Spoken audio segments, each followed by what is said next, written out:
Yeah. I love my HBCU. And boy, I love it, love it. I love it, love it. I love my HBCU. And man, I hope my team they won. Yeah. I hope my team they won. Yeah. Man, I hope my team they won. I hope my team they won. Yeah. I tune into the HBCU Sports Lab to see if my team won or lost. If they lost, I'm quiet as a mouse. But if they won, keep tab. I'ma do the dab, yeah. Dr. Cavil, he know what he be talking about. Mike and Charles, they know what they be talking about. They compress the analytic data with the hip hop. If you know them like I know them, they gon' tell you if your team, if they won or lost, and who the ball. So listen to Professor, yes sir, and pay attention, cause he gon' teach a lesson.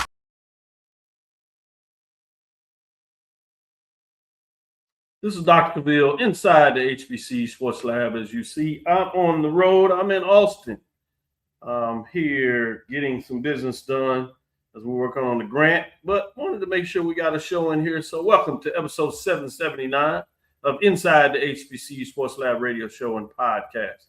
The show that's covering the sporting HBCU dash for all things HBCU sports for institutions large and small, from the NEIA to the NCAA. We share insights and information on the HBCU sports culture and HBCU athletic aesthetics to facilitate the story of HBCU athletic programs and the business of HBCU sports. I'm your host, Dr. Cavil, along with my co-host, Mike Washington, that is on assignment. He just got pulled out. He was ready to do the show, and then life happened. We have Charles Bishop. We're filming from our home studios and sending a signal live to our K-Switch 1230 AM studios with the Texas Radio Hall of Famer, multi-Hall of Famer Ralph Cooper. And while I am not in Houston, I'm still thinking of the beautiful home of Texas Southern University from Houston, Texas. With that being said, let's bring on everybody because we have AD, Drew, and we also have Wilton Jackson II. Giving me some love today to make sure we can get your show in here. Let me make sure I get a good shot here.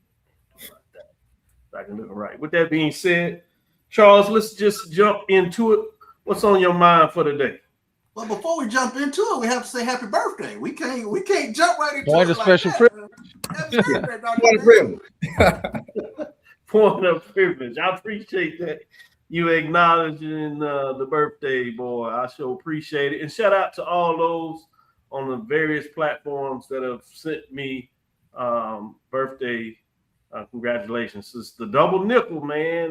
Life be living, and I'm sure I'm glad that I'm a part of it. 5-5 in terms of the double nickel. With that being said, for all those on Facebook, Twitter, Threads, Instagram, and all the other social media platforms that I'm part of, and those that just had a chance to text me, I sincerely want to say thank you for all the lab listeners for celebrating the old boy. Oh, man. I guess I am. I can say that now.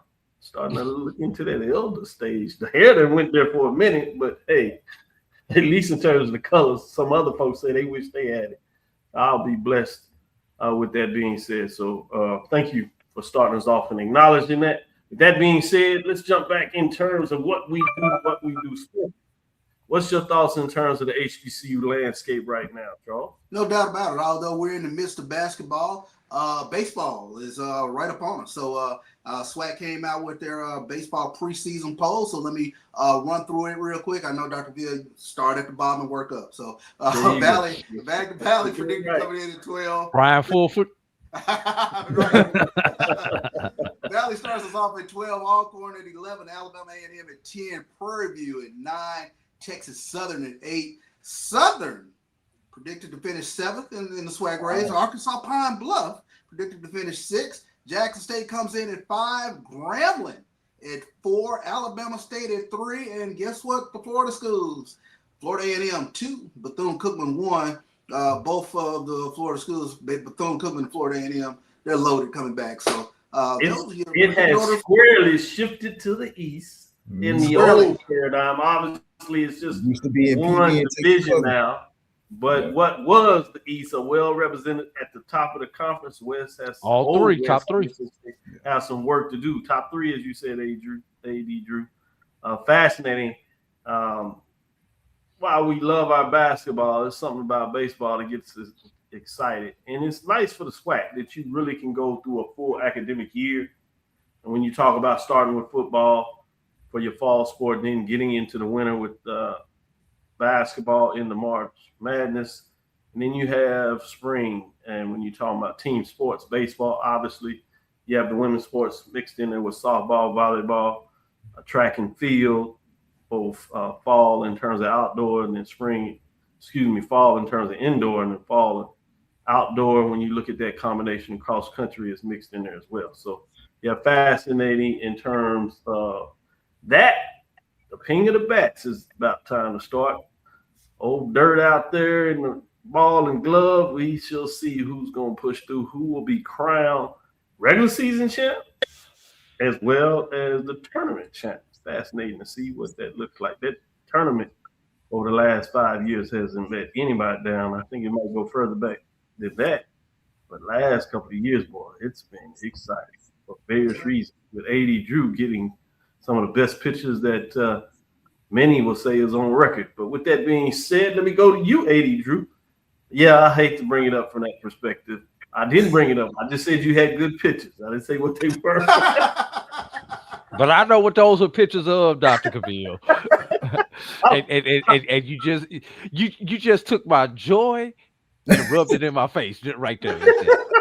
And Edwin, St. Louis Cardinals, baby. St. Louis Cardinals, I decided to wear my shirt. Ironically, I didn't know we was talking about baseball because pitchers and catchers are about to report everybody on the big league level. And the World Baseball Classic, I'm kind of excited for it. It's the best thing that we get since they don't really play it in the Olympics. So, But speaking of baseball, all you guys up there on those D1 levels, waiting on baseball to start. But we've already started on the D2 level and the NAIA level, y'all. And this particular weekend, the Ron Washington Classic took place in New Orleans, Louisiana at Wesley Barrels Stadium there. It's a major league facility. Matter of fact, used to be home of the SWAC baseball tournament there for a little while there in New Orleans, pre-COVID. The participants, Lane, Morehouse, and Miles from the SIAC, Suno and Russ from the HBCU AC, and Xavier out of the Red River Athletic Conference. The D2s matched up with NAIAs over the 3 days, where Morehouse, Lane, Miles, and Suno each went 2-1 over the weekend. Russ picked up 1 win, and Xavier, though they were playing in their hometown, was not able to garner a victory in the Ron Washington Classic. And I will say this, fellas, there was 1, 2, 3 walk-offs in the game of the 9 games. Wow. Three of the 9 games came down to the last at bat and were won on walk-off. So that's the kind of drama that you love to see early. Competitive scores. I'll quickly run down the scores. Friday, Lane 12, Russ 5, Miles 9, Xavier nothing, Suno 8, Morehouse 7. Saturday, Lane 10, Xavier 5, Miles 9, Suno 4, Morehouse 9, Russ 8, and that was a 10-inning marathon. And Sunday, Russ 5, Miles 4. That was one of those walk-offs that I was talking about. Suno 4, Lane 2, Morehouse 4, Xavier 1. So just great to be there. Great weather. A lot of teams did not get started the first weekend that they were able to play because of the bad weather that we had the last weekend of January into the first weekend of February. So this was the opening weekend for a lot of those teams. Great stuff. Wilton, what's on your mind? So, Doc, I'm gonna continue with the baseball. Man, I saw one of those pictures out you did for your birthday. I think I like it. I'll never push it, bro. You weren't gonna let me make it. He weren't gonna. I knew you weren't gonna let me make it. I already knew it. Was it shimmy? Did you do a shimmy? I didn't even get down like that. I can't hear, so that's why I ain't doing it. You do it. I was just like, man, I wish I had that kind of I guess maybe you got to take them back 15, 20 years. Nah, you can do it. You can still do it. No, I'm good. I'm good. I don't need all that. Yeah, I can't. That's too much energy, man. Give me a nice smoke, a nice little something to sip on, sit back. Yeah, I'm good. I let y'all do the other nice stuff. I just whisper in y'all background and look and be like, man, he's going out. I'm good. That's all I need. I mean, I left. And sometimes you gotta pass the torch. You be like, all right, I left it in good hands. That's what I'm talking about. You definitely left it in good hands. Today now, I had my hats. I know, man, gator, all that kind of stuff. Slim. Oh man, whatever the dress of the day was. Your boy was half stepping. Now you don't get it twisted. Just you move on at times. You be like, all right, let me do it a different way. Nah, I got you for sure. So I'm gonna continue with the trend with baseball, like AD and Charles did. So there's an HBCU Power Series. It's a baseball tournament that's coming to the Pearl, Mississippi area, Jackson, Mississippi area, and it starts on Friday with games, but it really starts with teams coming in on Thursday. So we won't see the top 2 teams in this tournament, but we will see some good quality HBCU teams playing in it. So the schools playing in it will be Texas Southern, Prairie View, Alabama A&M, Grambling State, of course, Jackson State, and Alcorn. So again, it'll start on Thursday with a non-game pre-event day focused on team workouts, arrivals, media moments, and pageantry. And then from there, the games will start on Friday. The first game will be at 11. Well, actually, the times for each day, Friday, Saturday, and Sunday, the times will be 11 a.m., 2:30, and 6 p.m. First game of the day on Friday is Texas Southern versus Alabama A&M, followed by Alcorn versus Grambling, and then Prairie View versus Jackson State. Then we kick off Saturday with Grambling versus Texas Southern, Prairie View versus Alcorn, and then Alabama A&M versus Jackson State. And then we cap the tournament on Sunday with a contest between Texas Southern versus Prairie View, Alabama A&M versus Grambling, and Jackson State versus Alcorn. Big time, big time. What's up, AD? Good stuff.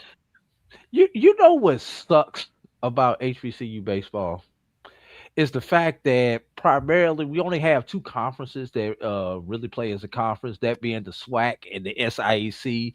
So when you get these early season matchups, sometimes you get conference foes playing conference foes and non-conference games, where in other sports such as football and basketball, we could have some MEAC SWAC crossover or some CIAA SIAC crossover, or mix in a little bit of HBCU AC.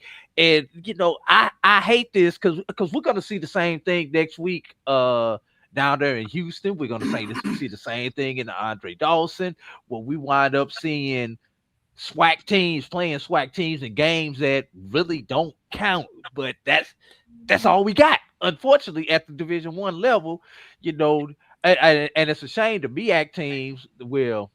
The NEC teams, the former MEAC teams, the 4 teams that are out there, it would be nice to see them come south for the rest of the winter and get some games in against these MEAC teams. I'm sorry, I just went off on a tangent, man. I'm sorry.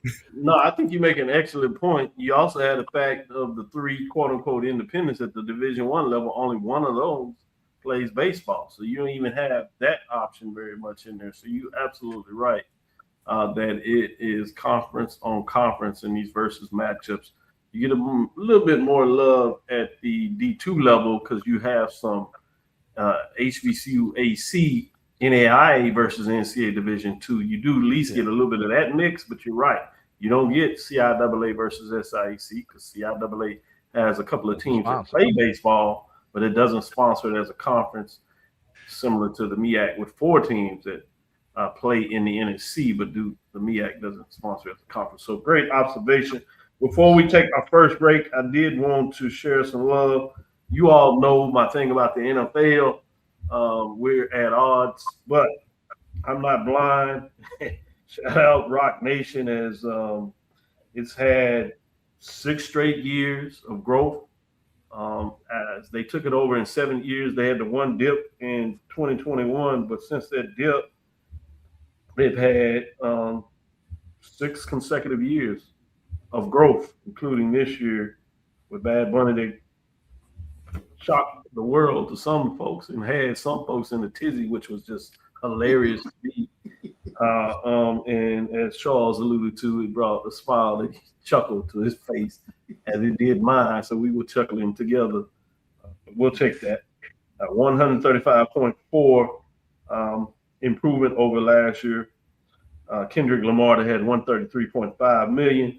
And I bring that up because really what was driving my attention was the fact that you had some officials that have HBCU connections. So I wanted to acknowledge that. While I didn't watch the game, I did want to acknowledge those HBCU connects because we're everywhere in terms of what we got it done. At Super Bowl 30, HBCU had the back judge, Greg Steve of Howard University, line judge, Julian Mapp, Grambling State University, and umpire Roy Ellison, Savannah State University. And with that being the case, you also had an Alpha man. So, I got to shut that up. Which was Brother Sean Smith, which was the lead in terms of the official representing Alpha Phi Alpha and that connection. So I wanted to share a little love in a different way that we don't always figure, but it's amazing to me how Greek organizations in various ways, HBCUs more importantly, find a way to be global and overall in the diaspora. So I wanted to share that. Do you want to add something, Charles?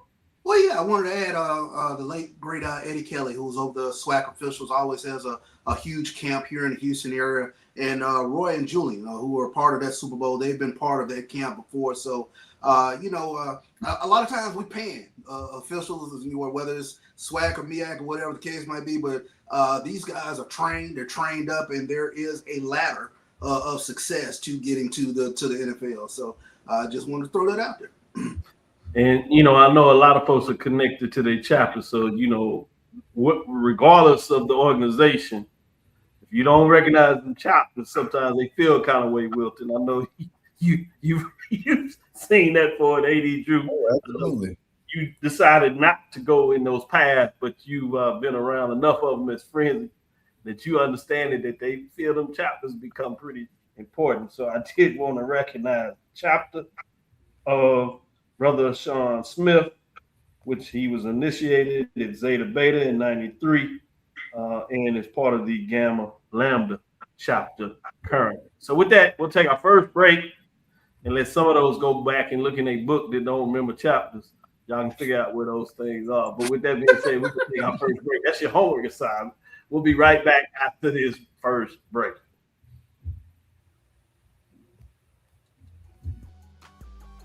This is the Dean of the College of HBCU Sports, Kenyatta Cavil of Dr. Cavill's Inside the HBCU Sports Lab with Mike Washington and Charles Bishop.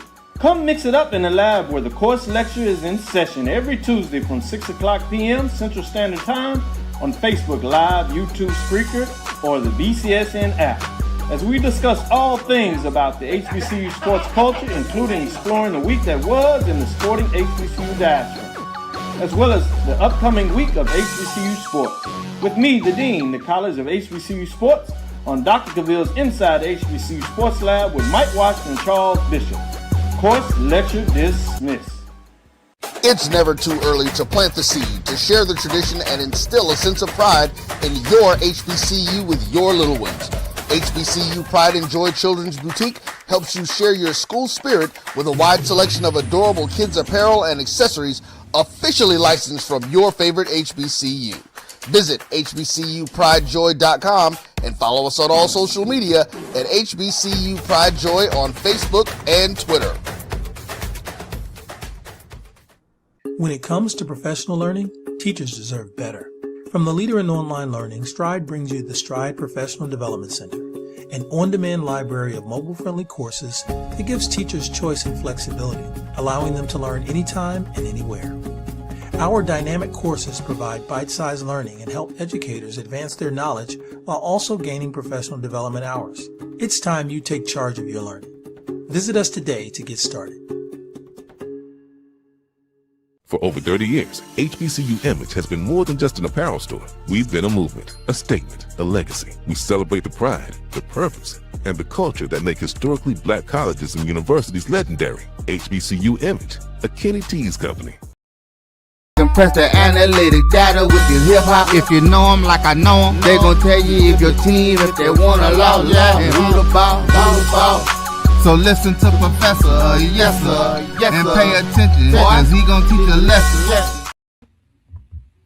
This is Dr. Cavil inside the HBCU Sports Lab with Charles Bishop, Wilton Jackson II, and A.D. Drew as we break it down. Let's bring into the women's mid-major division for week number 6. As we get going, we'll jump into it in terms of no team dropping out. So it looks like those are kind of getting steady. Sometimes we have one team dropping out, a little different. You know that the major division on the men was wild last week, but maybe it's stabilized. We'll see. Mid-major don't seem to have that problem, but let's look at those that are in the mix in terms of the next 5, as Drew often likes to say, in terms of those receiving votes. When we look at those teams, we do have a little changes here, but they glove it up. You see quite a few NIA programs. We do have a CIAA program down there, as well as the SIAC. Paul Quinn Lady Tigers at 13-5, 8-1. When we took this snapshot on Sunday. Oakwood Lady Ambassadors 13-6, 9-1 with 26 votes. Wiley Lady Wildcats at 12-5, 7-2 with 20 votes. Virginia State Lady Trojans 14-5, 7-3 with 18 votes. Lane Dragons at 13-4, 12-4 with 16 points, I should say. I know I said votes, but 16 points. That's your bottom 5.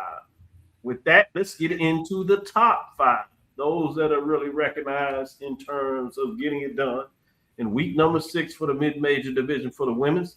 Let's go with number 5. When we look at number 5, you have in the mix Fayetteville State, the Lady Broncos. If you would, 15-3, 9-2, 36 points. They were 4, so they did slide back a little bit in the mix. With that, let's go to number 4 as we move forward. At number 4, mixing into what we have going on is none other than Miles Lady Bears, sitting at 18-4, 16-3, 42 points. They were ranked 5, so they moved up a spot this week. Kind of trade positions with Fayetteville State, if you would. Looking at number 3 as we continue to climb the ladder. At number 3, we have Edward Waters, the Lady Tigers. Both the last 2 out of the SIAC. Fayetteville State Broncos, as you know, are out of the CIAA. But the Lady Tigers sit at 19-4, 17-3. They gain the first place vote, 56 points. They remain in that 3 line, however, as they are steady in terms of what they're doing this season, trying to get to that 20 and win. It's something when you see that 20 in terms of what you did for a season, regardless if you can get it done with a regular season or tournament champion, you know that you played some good basketball that season. But let's see what that looks at number 2. Speaking of 20 wins, yeah, Winston-Salem State Lady Rams at 19-2, right at that threshold as well, 10-1. 3 first place votes with 64 points, remaining in the 2 spot. They were chugging along at number 1 and had that hiccup against Fayetteville State. They did get some payback, but it wasn't enough to push them to number 1. So let's say and see who's number 1. At number 1, you have those Langston Lady Lions. Speaking of 20 wins, they're the only one still with 20 wins thus far in terms of the regular season. They sit at 21-2. 15-2 with 5 first place votes. In a lot of ways, just edging out the Lady Rams at Winston-Salem State. 66 points. Number 1. I know some of y'all have a little challenge, at least last week, had some concern, but they keep winning.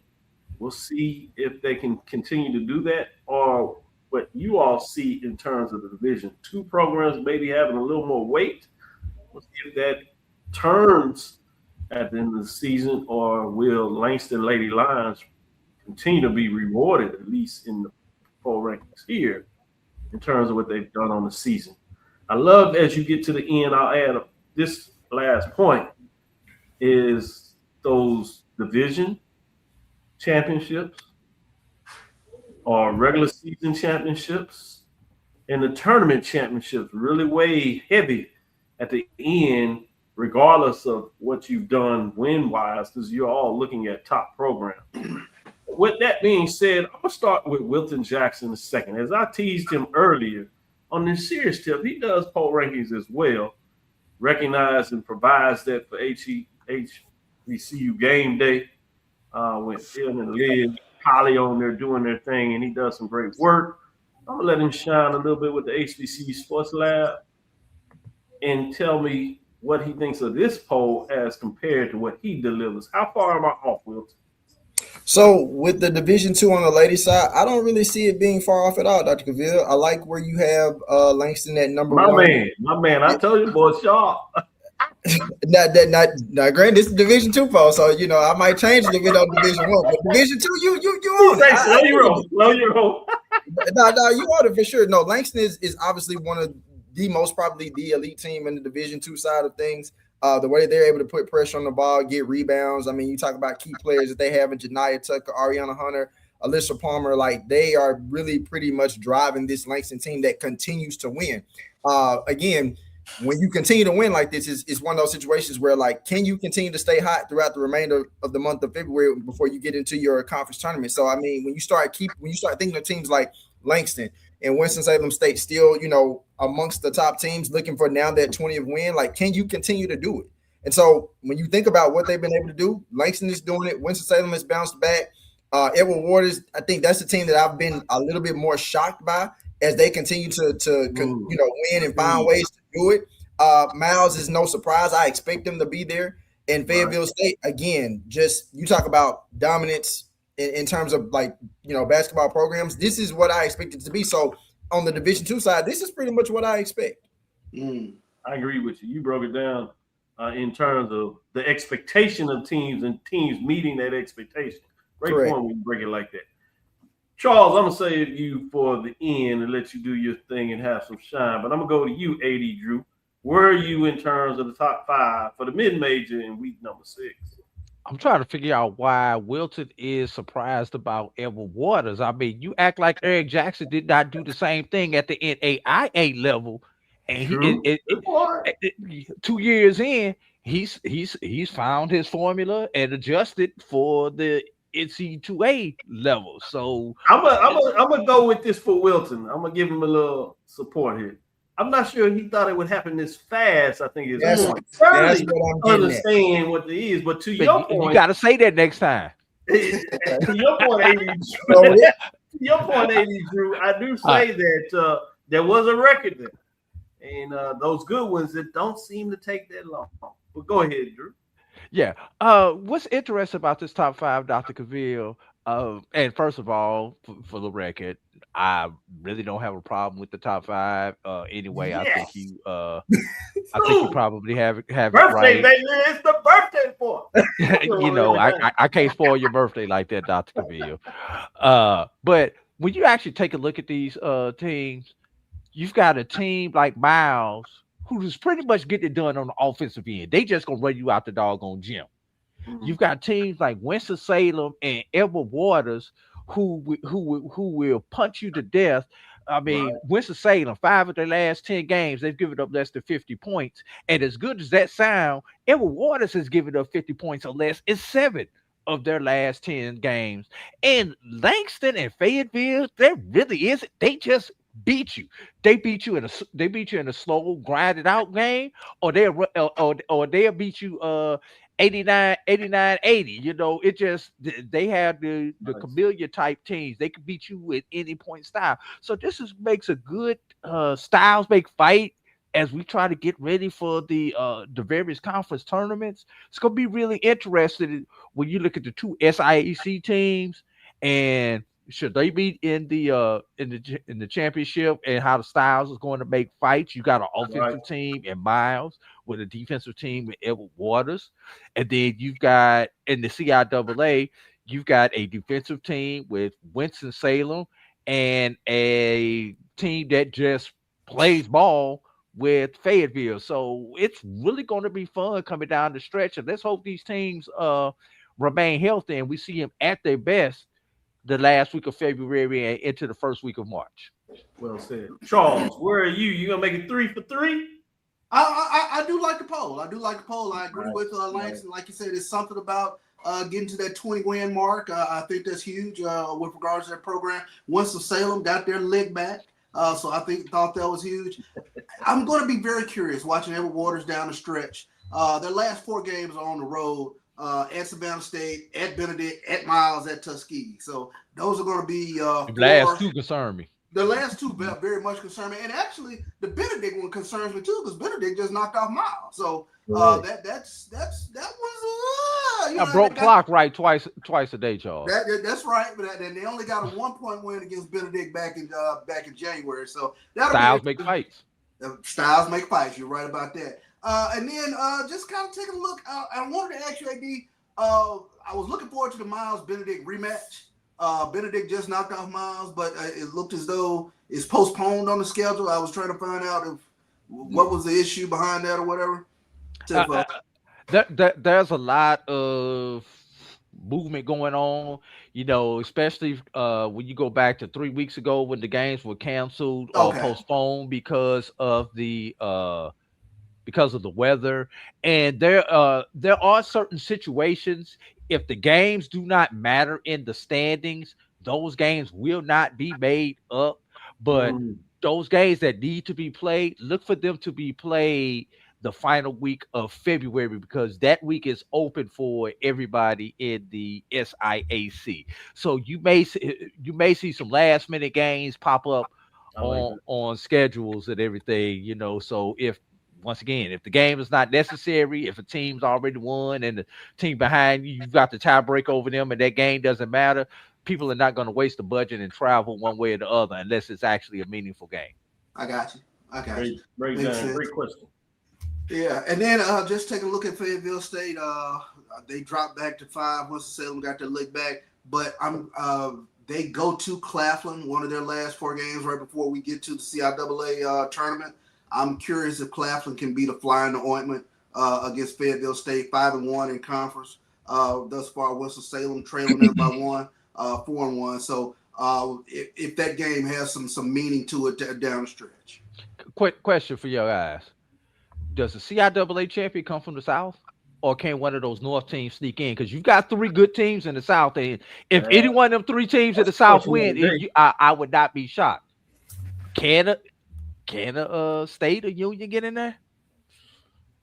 Well, Bowie State is the one that I'm kind of checking for because they sitting right there with Virginia State. I was about to say they neck and neck with Virginia State. Yeah. I was surprised. Can one of those North teams get it? That's my question. I can't see it. I can't see it. Not yet. I can't see it. I think it's a great question. Something to keep your eyes on, but I can't see it. With that being said, let's take our next break, come back on the other side, and it's time to do it at the major division level for the women in week number 6. From cancer care to accidental injuries to cardiac care, we all know that there are times that you can't control what happens in your life. But with Globe Life Family Heritage, you can be prepared to weather the storm when it comes.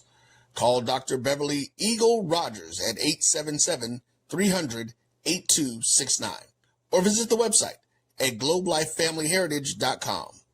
With over 25 years of serving communities, Dr. Beverly Eagles Rogers is here to help you and your family through difficult times.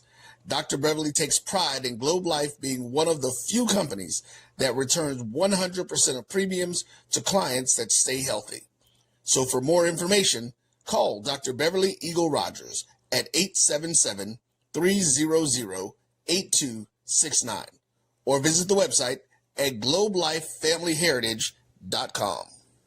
And we have to fund our kids in these colleges, and we have to make sure our kids have seats in these colleges. And what about HBCUs? You mentioned. Absolutely. You got to fund them all, and you've got to make sure they're properly funded. You know, the real reason why I went after Comcast and Charter, it didn't have anything to do with my cable networks. It didn't. What happened was a gentleman wanted to do the Black College Sports Network in partnership with the HBCUs. And Comcast did not accept it. And that would have made a lot of money for these black colleges. Absolutely. And it would have educated the Black College Sports Network. This is what he wanted to do. That would have educated a lot of black kids. And when they didn't do that, That's when I came off the bench and said, okay, I'm going to light you up like a Christmas tree. Mm-hmm. Okay. That was the real reason why I got into it, was when I saw what happened with the Black College Sports Network, which I don't own.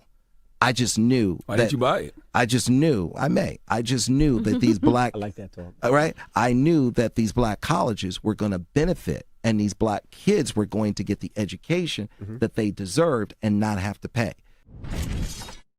There's a shot. It might be. It could be. Right field. Grand slam.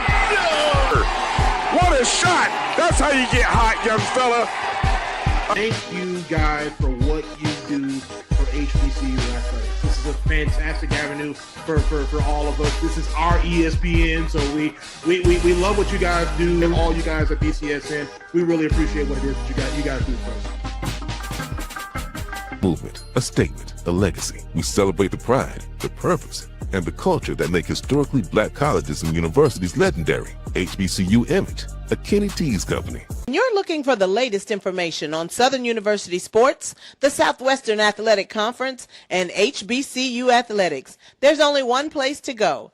Tune in to the Carlos Brown Show, exclusively on the Black College Sports Network. Compress the analytic data with your hip hop. If you know them like I know them, they gon' tell you if your team, if they wanna lose, and who the ball.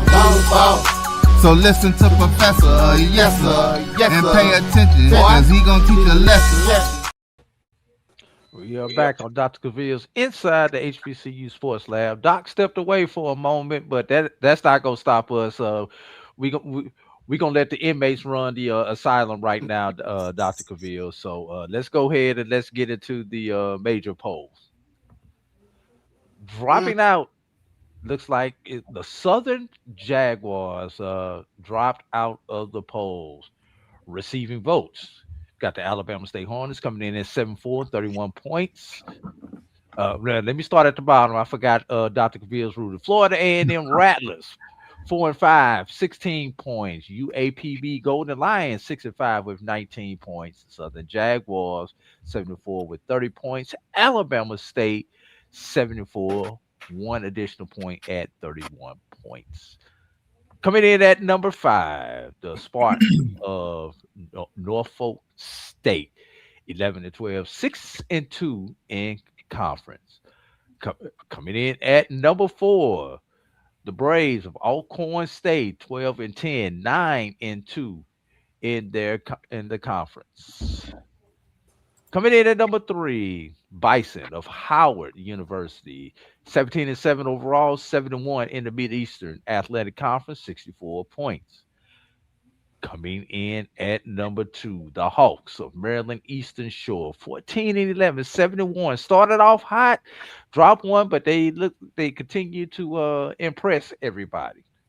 And our number 1 team, once again, the Alabama A&M Bulldogs, 14-9, 10-1 in conference, everybody. And correct me if I'm wrong, that's 10 consecutive in conference after the opening season conference loss to Valley. Yep. Valley? Yeah, Valley. Valley. I just want to make sure, you know, that's a sore subject for me 7 years. So it's hard to come out my mouth. So, Charles, we're going to start off with you this time. Top 5. Doc stepped away, so we can talk about him if we need to. How do you like his poll? I think the poll is correct, especially when you start taking a look at Alabama A&M. They won 2 in a row, come back in at number 1. I think this next stretch of games, I think for Alabama A&M, be careful with UAPB. They're a very dangerous team. Of course, they got Valley coming into Huntsville, but then the 2 road games at Florida A&M and at Bethune-Cookman. So it bears watching Alabama A&M over the next few games because we just saw Southern stumble. They've lost now 3 in a row. I don't know what has happened with the Jaguars, but they've been in our poll all season up until this past week. And then very surprising. I mentioned UAPB. I thought Alcorn was going to have trouble with Valley or UAPB, and they got past Valley, and UAPB tripped them up. So that's a very dangerous team. But looking at the rest of it, Maryland Eastern Shore, Howard, they're right there in the thick of things, of course, in the MEAC. And then Norfolk State, they slipped back in there. So I think the poll is accurate. Thank you, Wilton. Charles. So when I look at the poll, I think it's fairly accurate as well. And Charles kind of gave some good points about Alabama A&M, their schedule coming up. Wilton just being nice. You see, he say fairly accurate. No. I mean, it's fairly accurate. I mean, you could maybe tweak some things here or there if you wanted to, but the schedule coming up for Alabama A&M is definitely going to be interesting with Arkansas, Pine Bluff Valley, Alabama State, and Southern going into the month of March. But I think also it bears looking at Alcorn's schedule too, because this weekend they also have FAMU. Jackson State is not where it wants to be, but they have Jackson State next, and then Texas Southern, a team that hasn't been playing well, of course, which is left my head scratching in some things. And then they have Arkansas Pine Bluff going into the first week of March. But I think that these essentially in the SWAC, it's really Alabama A&M's conference to lose at this point right now, because it could still change depending on some of these matchups. I think in the MEAC, you have a Maryland Eastern Shore team that, again, that's pretty much neck and neck with Howard. Like I'm really interested to see if this is going to remain where, you know, Howard's going to stay amongst the top. Well, I know they're going to stay amongst the top, but like, are they going to actually win the MEAC, or is Maryland Eastern Shore going to, you know, essentially take that conference as we get closer to MEAC tournament play? Alcorn, we've seen them, to Charles's point, we've seen them look really, really great. Then we've seen them have some times where they stumble, but they find a way to win games. So I'm interested to see how they finish the rest of the season, specifically throughout these latter weeks in February. And then Norfolk State has found its way back in the top 5 as well. Dr. Cavil, we gonna actually let you comment on your own poll this time. Since you were late to class, I have taken over for this segment. We gonna ask you so. Dr. Cavil, that's pretty cool. Is Dr. Cavil's poll accurate, Dr. Cavil, or do you have some criticism of Dr. Cavil's poll? I have 2 words. Hell yeah. He's right on point. I do have a follow-up. I'm interested in the dialogue that you're talking about in terms of what happened to Southern. Tough weekend. Do you think they'll really get a chance to bounce back, or did we put maybe a little bit too much weight on them, or they are what their record says they are at this point? Good question, because when you lose 3 in a row, I started wondering about some injuries. So that was the thing that kind of I'd have to dig into Southern a little bit in terms of what exactly is going on with them. But normally 2 of them at home, right? Yeah, 2 of them at home. But normally their calling card is defense. Yep. And they do enough offensively. So to see them on a little losing streak, that kind of threw me off. So it started making me think maybe there's an injury or 2 in there where they're a little shorthanded right now. I think if they could take advantage of these next couple games, though, I think they'll still pretty much be in the mix. Again, they got with Texas Southern on the 12th, Grambling on the 21st, March 3rd, Alabama State, another key matchup, and then March 5th against Alabama A&M again. I will say this about Southern is the fact that they lost to the top 3 teams in the conference. Mm-hmm. So, yeah, that we just kind of overlooked that and say they lost 3 in a row. There was a reason why they lost 3 in a row. They had a tough stretch. Yeah. I'm also proud of the fact that Norfolk State Spartans have found a way to jump back in the top 5 after kind of sliding off a little bit. And I know the focus was a lot on the 7-1 teams with Maryland Eastern Shore, Howard Bison, rightfully so. But they're right there at 6-2 right behind them. So they're not going anywhere in terms of particularly what they've done that far. But Alabama A&M, to your point, Drew, when you asked me to look at the poll, I think it's clear that Alabama A&M Bulldogs have really made a statement. They have wins over Southern that just dropped out, and Alcorn, where they beat them down in terms of the poll ranking. So, you know, a win over top 5. I know Maryland, you sure has that. Look at Howard. But I think that's a statement. So when you have that head-to-head win, I think that goes away. So even though it looks like it's just a 1-game lead, it's really a 2-game lead in terms of at least the tiebreaker. So I'm fascinated to see how that goes down the stretch and their ability to win close games, whether they're at home and on the road. They find a way to do it. Bethune-Cookman, you know, a week ago at home had them against the wall in terms of coming back after 2 players were put out the game. because some extracurricular activities, one of them being the rebounder, the other one being the point guard. And while the Wildcats able to punch back, they close it out. Down at Southern on the road, Alcorn, you get those tough victories. To me, that's a major statement when you're able to get those victories on the road in tough environments, teams that tend to find a way to get it done. So I'm excited about what the Bulldogs are doing and fascinated to see what they can do down the stretch. I will say this for Southern. Southern has got to take this Texas two-step. They've got to get right in the state of Texas. Then they got a chance. I am concerned about that Florida fling, except for the fact that they are hosting the two Florida institutions. So they've got to defend their home court because I'm sorry, you're not going to get out of Alabama with two victories at the end of the season if you're Southern. One of those two Alabama teams are going to. I get you. They got to get Texas. They're going to get Prairie View. The question is can they get Texas Southern? Yep. Texas Southern needs a win too, though. That's what I'm saying. They're going to fight tooth and nail, and they're going to play hard. The thing they do have in the favor that Texas Southern is not playing really well right now. Yeah, they're so juggling. It's still a talented team, so you're right. They got to find a way to get out of Texas with two. Yes. And the question is going to be, is the Texas Southern game? Yeah. All right. With that, we're going to take a break, and we're going to come back. I'm going to let Doc get his big chair back, and we're going to talk about matchups for the upcoming weekend. You'll watch Dr. Cavil's Inside the HBCU Sports Lab with the birthday boy, the dean himself, Wilton, Charles, and me, AD. We'll be right back after this.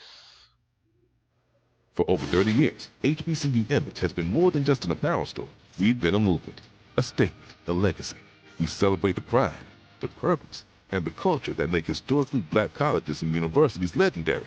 Whether you're a student or a lifelong supporter, our gear lets you wear your HBCU story with confidence and style. Because when you wear HBCU Image, you're not just wearing clothes. You're wearing culture. You're wearing pride. You're wearing purpose. HBCU Image, a Kenny T's company. From cancer care to accidental injuries to cardiac care, we all know that there are times that you can't control what happens in your life. But with Globe Life Family Heritage, you can be prepared to weather the storm when it comes. Call Dr. Beverly Eagle Rogers at 877-300-8269 or visit the website at globelifefamilyheritage.com.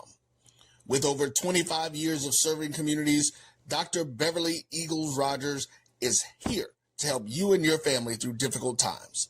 Dr. Beverly takes pride in Globe Life being one of the few companies that returns 100% of premiums to clients that stay healthy. So for more information, call Dr. Beverly Eagle Rogers at 877-300-8269 or visit the website at globelifefamilyheritage.com. Are you hungry for authentic Caribbean food like jerk chicken, oxtail, red snapper, shrimp, tofu, and rasta pasta? Well, find your way over to Mango's Caribbean Restaurant, 180 Auburn Avenue, right next to Royal Peacock in downtown Atlanta. Them belly full, but we hungry. Mango's Caribbean Restaurant, open daily from 11 a.m. to 10 p.m. And on Friday and Saturday, we're open till 4 a.m. Come to Mango's and put some spice in your life. So we've got a good thing going. Mango's Caribbean Restaurant, 180 Auburn Avenue, right next to Royal Peacock in downtown Atlanta. For more info or directions, call 404-698-3992 or log on to mangoscaribbeanrestaurant.com. For instant coupons, text MANGOS to 313131. Tell your mama hungry, papa hungry, brother hungry. Mango's Caribbean Restaurant, authentic Caribbean cuisines.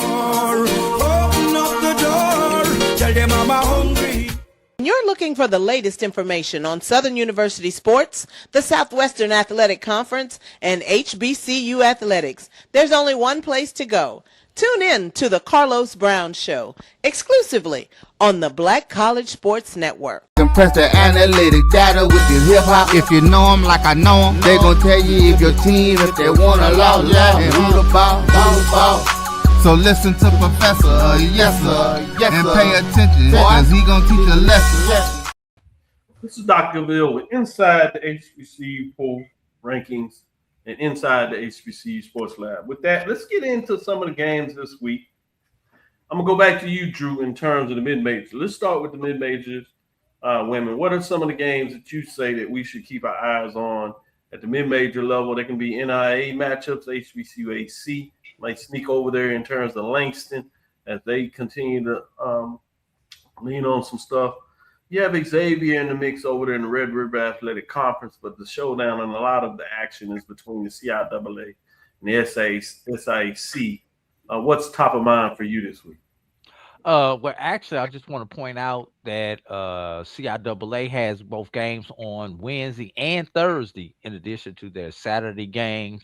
And the one of the primetime matchups for me is going to be Thursday when Claflin and Winston-Salem face off at Winston-Salem. So this is going to be a chance for Winston-Salem to put a statement out there that they are the team to beat. Or they can Claflin say, hey, come back here to the pack with the rest of us. So that's the one that out of all the games in the CIAA over the next 3 days, that's really the one that sticks out to me like a like a sore thumb. Langston, I mean, they play College of the Ozarks. I mean, who the hell are they? I don't know. That just put that out. just put it out there for you guys. So in the SIAC, you got a couple interesting matchups. Primarily Saturday. Miles Tuskegee Saturday. That's the game. That's the marquee matchup on the women's side in the SIAC this week. I mean, hands down, that is going to be the primary marquee matchup. Kind of spinning it forward and looking ahead. Let's look ahead to Monday though, because there are some Monday games in the SIAC. How about Edward Waters Benedict? We saw, like I said, we saw what Benedict did to Miles, the top team in the West. Can Benedict play with the top team in the East? That's gonna be another one that I want you guys to take a look at. And I am trying to pull up the HBCU AC conference schedule. If you give me just a as you're pulling that up, Charles, I want to go to you. Both of you and Wilton were shaking your head with those matchups. So I know you're in agreement with to keep your eyes on the matchups. Can you pick one of them and say why they excite you? Just Miles and Tuskegee fighting it out in the SIAC West. That's the one that jumps out for me. When I saw that in the schedule, I immediately kind of honed in on that. So I think when you kind of take a look at the fact that they're such rivals, and you got a rivalry game with something on the line, I'm looking forward to it. Wilson, in terms of going to the CIAA, what excites you about that Claflin and Winston-Salem State, and then continue with your thoughts? Well, more so the fact that Winston-Salem State continues to win, and obviously getting that win this past weekend to get back on track. Now it's just a matter of now they're back on track. Can they continue to do it? And I think that's what I'm really interested to see with Winston-Salem State. But the game that Drew mentioned Monday, that Edward Waters and Benedict game, I think that's really intriguing to me, because you're talking about an Edward Waters team where that defense drives everything. They also will have certain runs where they will go on strong runs in the game. And can that actually translate for Edward Waters? Will that translate against Benedict, a team that's been pretty hot? They typically win the turnover battle. Obviously, have a certain level of physicality. So I'm interested to see how that game turns out. Yeah, and you go ahead and go to the SWAC, because the NAIA site is buffering right now. So I'll come back to the NAIA after we talk SWAC. And they get you every time. Let's go into the MEAC before we go into the SWAC. Let me give you those Thursday games. You have Howard, Delaware State, Norfolk Eastern Shore. I think that's the one that's obvious. Morgan State, North Carolina Central, Coppin State, South Carolina State. Are we all in agreement with the one to watch of Norfolk, Maryland, Eastern Shore? Absolutely. Maryland Eastern Shore is this week, period. Because look at their Saturday matchup. This week, period. Exactly. Yeah. I was gonna go to Saturday. Let's jump to it since you bring it up. Saturday is Morgan State, South Carolina State, Delaware State, Norfolk State, Maryland Eastern Shore, Howard that you're talking about, and then Coppin State's Central. Starting with you, Charles, what are your thoughts on those two matchups? Why did it excite you beyond the obvious that they are big-time matches with the teams at the top of the comp? Yeah, I still want to see, and maybe this is, you know, the prove it to me with Maryland Eastern Shore. Let me see who you are after these two games, because these are the ones right here at the top. So now I will, you know, give you all your props after this weekend, but you know, this is the prove it to me weekend in terms of Norfolk State coming to Maryland Eastern Shore and then going on the road to Howard. Wilton, is Maryland Eastern Shore still in the prove it stage for you, or do you just see them as good matchup? I don't necessarily have them in a prove it stage. I think it's more so the fact of these are good matchups, but again, do know that if they don't win these games, it will result back to like, okay, well, this is probably the Maryland Eastern Shore that we would see. But seriously, that we thought that we would see. We knew they wouldn't stay at the top per se. That's been a lot of. That's gonna be the line. You're right. That'll be a general statement. People will say like, well, they started out strong. They got to this point in the season playing well, but we figured they would they would like cool off some. But if they win, oh man, like it's like this is they're stamped and solidified up until obviously the MEAC tournament. Yeah. Drew, you on the same page with these two matchups as the one? I totally agree. You know, Maryland, so if you are going to be that team to beat, you need to beat these teams that you're going to play this weekend. Let me put it like this: you can't go over. You got to get at least one of these two matchups this weekend. So that's the key thing for Maryland Eastern Shore. They cannot come out of this looking up at everybody like we could have, should have, would have, and everything else. Especially you've got one at home, one away. If you're Maryland Eastern Shore, you got to protect your home court, and that home court is against Norfolk State. So if I'm looking for them to get one, I need you to get the one at home. If you want to really impress me, get the road W. That will really impress me. Yeah. Well said. Well said. Let's shift over here for the independents. We won't break these down, but at least share with you who the teams play. A&T is at UNC Wilmington on Friday. And you have Townsend at Hampton. That's also on Friday. They have the Friday-Sunday matchup. So on Sunday, you only have A&T with the game, and they're hosting Hofstra. OVC in terms of Tennessee State matchups for Thursday and Friday happen to have Tennessee State at Southern Indiana. And remember, Tennessee State women did get a victory, so they at least have that going for them. And then you have Tennessee State at Morehead State in terms of a tough matchup there. Going to the SWAC where we can get into some dialogue, we have those Thursday matchups. And I think we teased a little bit of this out in terms of what to keep your eyes on. But let's go down the list just to share with everybody. FAMU at Alcorn. Yeah, Mississippi Valley State at Alabama State, and that's Alcorn State, obviously. Pine Bluff at Alabama A&M. Bethune-Cookman at Jackson State. Grambling at Prairie View. Southern at Texas Southern is your Thursday game. Go ahead and jump forward to Saturday in terms of what's going on there. Saturday at Bethune-Cookman at Alcorn State. Pine Bluff at Alabama State is those road teams switch, which means you have Valley at Alabama A&M. You have FAMU at Jackson State. Southern at Prairie View. Grambling at Texas Southern. Obviously, Jackson State struggling a little bit in terms of what they look like. Prairie View struggling a whole bit. A whole lot. He ain't have to do that. I'm sorry. Texas Southern. Hey, man, I'm still trying to look for the victory, and I'm nervous. You talking about 0-18, you know, y'all are supposed to be talking noise. They ain't going to let you run for that one. That being said, Starting with you, Drew. Where are you in terms of the Thursday, Saturday matchups? Anything stand out for you? Wait, I just lost my tab that I Let me had. go to you, Wilton. All right, I got it. You got it? No, I got it. I had just lost my tab that I No had problem. the I know you thing fishing going. around there. First of all, the one that's going to intrigue me out of all these games is the get back game. We on Saturday or we on just on Thursday? You can do both. Either one. Okay, let's talk about Saturday because I'm moving ahead. The get back game, Alabama A&M Valley Saturday. The get back game, the only blemish on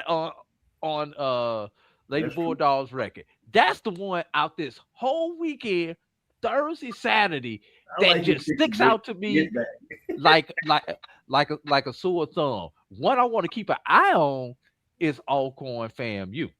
Because we saw what Alcorn did when they went into Tallahassee.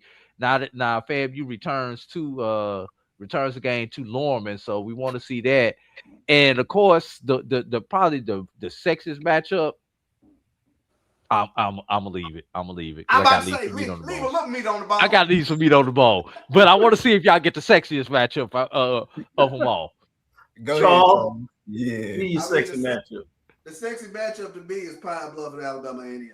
That's why I was going. That's why I left. I mean, when you start taking a look at you're talking about three of the top scorers in the SWAC. When you're talking about India Bowen, Jayla Pelly, and Kayla Walker all playing in this game. And be careful with Pine Bluff. That is a dangerous team. I know they're middling right now, but you get a win over Alabama A&M, and that can springboard them. So looking at them going to Alabama this weekend, Alabama A&M and Alabama State, those are some big games for them. Good stuff, Wilson. You shook your head, so you can continue and give some more thoughts on that one, or you can go in a different direction.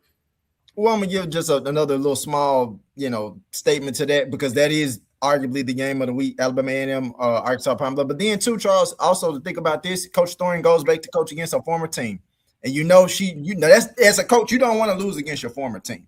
So I had just thought about that little extra nugget there. But then also too, the second biggest game to me on Thursday is definitely probably going to be that FAMU Alcorn game. Yeah. But I definitely have my eye on the Southern Texas Southern game because Southern coming off their loss, and I'm still holding on to a little bit of hope for Texas Southern because I just didn't see what was happening that's happening right now to be happening to this team at the top of the season. I think you should go ahead and say so. I know you want to say something. I mean, they are so Jekyll and Hyde. That's definitely honorable mention, Southern Texas Southern. Yeah. And I see the potential, but just they have not put it together. No. They really do have really good scores in Deja Holmes and Talia Longwood, but they just seemingly they haven't put it together. Very good point guard, but they just aren't cohesive at times. And it's a struggle sort of watching them at times, especially on the road. But they play a little different at home. So. That's true. The only other matchup I mentioned too is Arkansas Pine Bluff at Alabama State. We've seen an Alabama State team that had put together a string of wins as well. So getting a chance to see those two play against each other, I think that's one to watch on Saturday as well. Mm-hmm. With that being said, let me ask you the final question and take it to each of you. Starting with you, Wilton, to continue it. What team do you want to say keep your eyes on? What is the surprise team? We talked a little bit about the front horse. What about the dark horse at this point? What team has you most saying, hey, keep your eyes on this for a minute? In the SWAC? Yes, I'm sorry, in the SWAC. And then you Alabama can do that too if you want to. Yeah. Alabama State. To me, I don't really see a sleeper team because the sleeper team in the MEAC is atop the MEAC in Maryland Eastern Shore. And again, if they win and take care of business this weekend, they are the team to beat, essentially, right? But in the SWAC, obviously, I would definitely say Alabama State because I don't think anybody saw this team coming up and having the string of wins that they've had in the last couple of weeks and being this strong. I don't think anybody saw that. So that's a dangerous team. That would probably be my dark horse for sure. Charles, what about you? It's a toss-up between Pine Bluff and Texas Southern. Oh, what do you see in Texas Southern that has you saying, hey, watch out? Because I think you a little bit about Pine Bluff in terms of why people should make sure they continue to check them out. But what Texas Southern has, hey, don't forget about those Tigers. Yeah, I know they lost their 6-footer for Nishka Burko. That's huge going down the stretch. But Talia Logwood, you can put her on anybody's top scorer because she's long and she's very athletic. She reminds me of a young lady that was at Jackson State a couple of years ago. But she has that sort of dynamic presence defensively, and then she can score. And then you have Deja Holmes, who's been there, done that. She's senior leadership. She can score as well. And then they have decent point guard play with Aaliyah Henderson. So, if they can just put it together, that is a really decent team. But they're so up and down, you just don't know what you're going to get from night to night. Yeah. Eddie Drew, final thoughts there. Before I get my team to sleep on, pay attention to Russ' schedule this weekend on the NAIA. I finally got the site to stop acting retarded. They've got Steelman, who's right there with them in the HBCU AC, and they've got the number 1 team in Oakwood this week on Tuesday. So that's the one team schedule that I think we need to pay attention to. See what Russ does if they're able to move up in the standings this particular week. But I want to take my team to watch down to the SIAC. Clark Atlanta. I don't know what it is about this team. They just win. Atron is a dog. Yeah, they just win. And I think a lot of it has to do with the experience that they have on their team. I mean, they've got 2 freshmen and a sophomore. Everybody else is a junior or a senior who on their team, and everybody who plays is the top 8, all juniors and seniors. So that team just knows how to freaking win. And I've seen them live, and I'm like, how are they winning this game? But then you look up, they up by 15, they up by 18. Like, how? And their team, they get on runs, they do runs, they lock up for a minute. We call it ODO.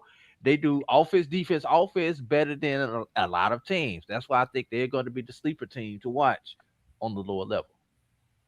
Good call by all of you all in terms of breaking it down. And that will do it this Tuesday, February the 10th, 2026. The HBCU Dean's birthday. I appreciate all the love throughout the show from the lab listeners, certainly from all 3 of you in terms of surprising me a little bit there in terms of pausing before I got going. That was nice. I appreciate that. Charles Wilton, AD Drew, great work as always in terms of bringing the lab listeners a little different perspective.